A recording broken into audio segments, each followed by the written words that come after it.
আসসালামু আলাইকুম রহমতুল্লাহি ওয়াবারকাতু। আমি doctor Kamal Hossain, consultant homeopathic medicine.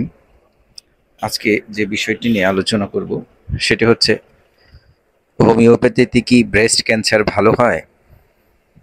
দেখেন, খুবই জটিল এবং গুরুত্বপূর্ণ প্রশ্ন। ব্রেস্ট ক্যান্সার বলতে মেয়েদের ব্রেস্টের দুই পাশে দুইটা ব্রেস্ট থাকে, যে কোনো একটা, যেমন কারো বাম পাশে, কারো ডান পাশে। প্রথমে গুটি বা ছোট চাকা হয়, ওখান থেকে ব্যথা হয়, জ্বর হয়। জ্বর হওয়ার পরে মানুষ ডাক্তারের কাছে যায়, এত কেন ব্যথা? ডাক্তারের কাছে যাওয়ার পরে ডাক্তার বলে অপারেশন করার জন্য। তো অপারেশন করার পরে ডাক্তার বলেন কেমোথেরাপি দেওয়ার জন্য। এখন কেমোথেরাপি দেওয়ার পরে চুল, ভুরু, পশম যা আছে সব পড়ে গেল। আস্তে আস্তে রক্ত কমতে থাকে, হিমোগ্লোবিন কমতে থাকে, খাওয়ার রুচি কমে যায়, কারো কারো বেলায় দুর্বল হয়ে যায়। ডাক্তার বলেন প্রথমে 3টা দিতে হবে, এরপরে বলেন 3টার শেষ হলে 6টা দিতে হবে, 6টার পরে 12টা দিতে হবে। এভাবে দিতে দিতে শরীরের 12টা বাজিয়ে ফেলেছে।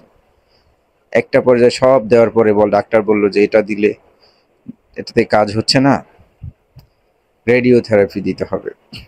যাই হোক, রেডিওথেরাপি দিলেন। এখন রোগীর অবস্থা আরো দুর্বল। কি আর করা, কোনোটাতে কোনো কিছু হচ্ছে না। ডাক্তার বলে দিলেন ওনার আর এই অবস্থায় ভালো হবে না। তা এখন কি করবেন?